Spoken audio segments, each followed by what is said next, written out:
السلام عليكم، شلونكم؟ شخباركم؟ ان شاء الله بخير. طبعا اليوم ان شاء الله راح نشرح مادة الرياضيات الصف الرابع الابتدائي. الدرس الاول ان شاء الله راح اشرح لكم اياه شرح كامل مفصل وخطوة بخطوة، واي استفسار عندكم اكتبوا لي بالتعليقات وان شاء الله راح اجيب عليه باقرب وقت.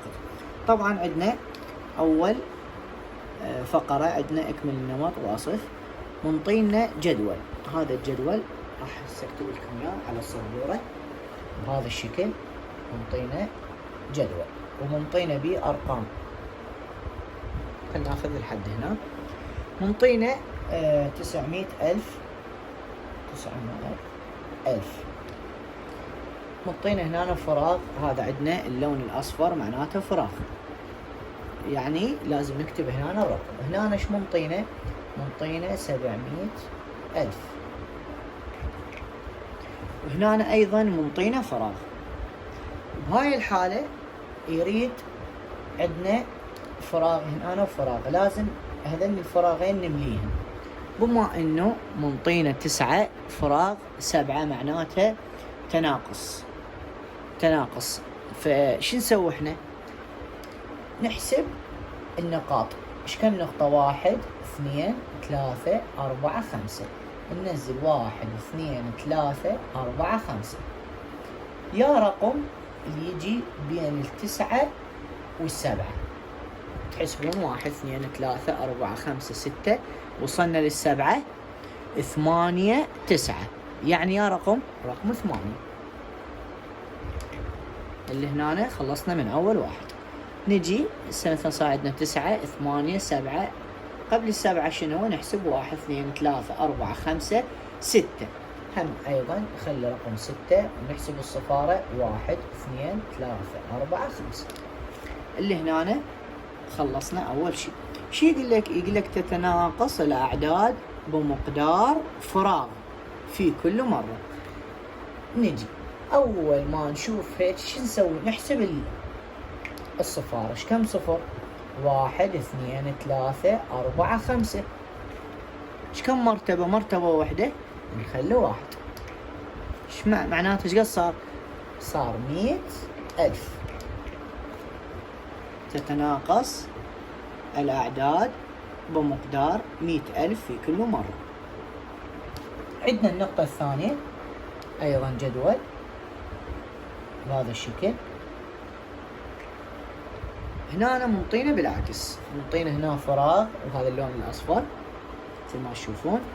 هنا منطينا 4 ملايين. هنا 6 صفارة معناتها 4 ملايين. هاي 6 صفارة. هنا انطانا 5، هنا لا انطانا 6 صفارة.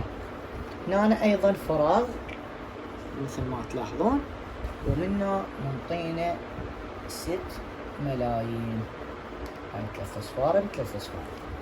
هسه بهاي الحالة شنو معناتها؟ معناتها قاعد يصير عندنا تزايد. بما ان اجانا بالبداية رقم صغير وبعدين كبير، معناتها شنو؟ تزايد. هنا بالعكس رقم كبير وبعدين ينزل الرقم الصغير. هسه قبل يا رقم يجي قبل 4. 1 2 3 4، معناتها شنو؟ رقم 3. هذا 3. نحسب الصفار ننزلهم كلهم. 1 2 3 1 2 3، 6 صفار. صار عندنا رقم 3 4. هنا فراغ وهنا 6، يا رقم يجي بمكان بين 6 وبين 4 5. ايش كم صفر؟ هم ننزل 1 2 3 1 2 3، 6 صفار. اللي هنا خلصنا.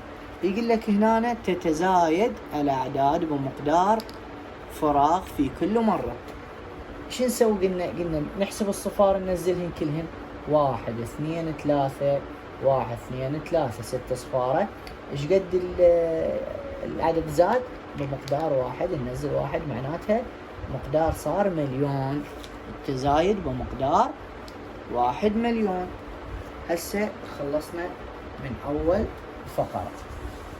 نجي للثاني شيء. يقول لك اكتب القيمة المكانية للرقم باللون الأحمر فيما يلي. اكتب القيمة المكانية للرقم باللون الأحمر في ما يلي. عندنا هنا رقم 3. عندنا رقم 3 ايش منطينا؟ منطينا هذا الرقم نخليه جوا خط. هسه نجي نقرأ الرقم ونشوف القيمة المكانية شنو. طبعا أول شيء آحاد، عشرات. هسه راح أكتب لكم الجدول، هذا المفروض تحفظونه حتى تميزون الرقم شلون تقرونه، وهو اللي يرضونه بقيمة مكانية بالآحاد، عشرات، مئات، ألوف. هسه هذا عندنا آحاد، عشرات، مئات. هنا عندنا آحاد الألوف، عشرات الألوف، آحاد، عشرات، مئات. هذني آحاد، عشرات، مئات. هنا عندنا هو بالألوف، آحاد الألوف. يجي معناته شنو؟ احنا الطريقة الأسهل شو نسوي؟ بس مجرد ننزل العدد ايش قد هو، مثلا 7، ننزل الرقم 7. هذن الأرقام اللي قبلهن نعتبرهن صفارة. ايش كم مرتبة؟ 1، 2، 3. خلي 1، 2، 3. معناته شنو القيمة المكانية؟ 7000. 7000 القيمة المكانية لهذا الرقم. هسه عندنا الرقم الثاني. الرقم الثاني منطينا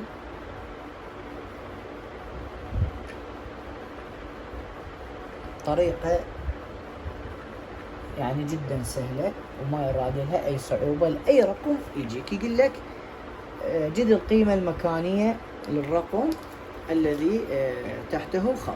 شو تسوي؟ بس مجرد تنزل الرقم، نزلت الرقم، هذني الأرقام القبلة نعتبرهن كلهن صفار. يعني 6 نعتبرها 0، 5 نعتبرها 0، 4 0، 4 0. ايش صار؟ صار عندنا 90,000. 90,000 القيمة المكانية لرقم 9. هاي خلصنا من طريقة كل سهلة وما يراد لها أي صعوبة. عندنا هسه طبعا بقية الأرقام نفس الطريقة، بس مجرد تنزل الرقم وتخلي الصفارة بمكان الأرقام القبلة. العدد بالصورة التحليلية. اكتب العدد بالصورة التحليلية. شلون نكتب هذا العدد بالصورة التحليلية؟ طريقة كل سهلة ما يراد لها أي صعوبة. ننزل الرقم المنطينا إياه بهذا الشكل. يقول لي شوف هسه شو مسوي؟ منطينا فراغ زائد فراغ زائد لحد نهاية الرقم. كل رقم منطيك فراغ إله. هسه نحسب 1، 2، 3، 4، 5، 6. ايش كم فراغ منطينا؟ 1، 2، 3، 4، 5، 6. هسه نجي الطريقة شنو هي؟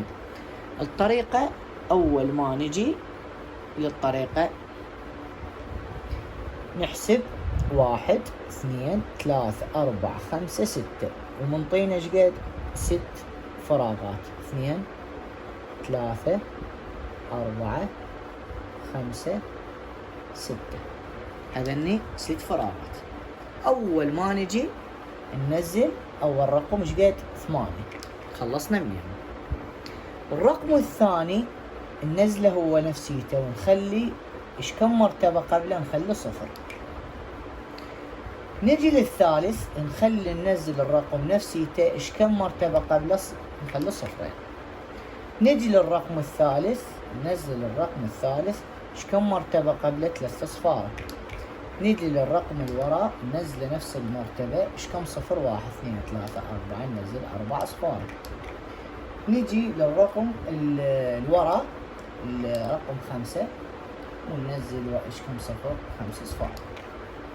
هذا كل ما يتعلق بكتابة الأرقام بالصورة التحليلية. طريقة كل سهلة ما بيها أي صعوبة، بس مجرد تحسب المراتب قبل العدد وتنزل العدد نفسيته. اي رقم ينطوك اياه تقدر تحلله بهذه الطريقه.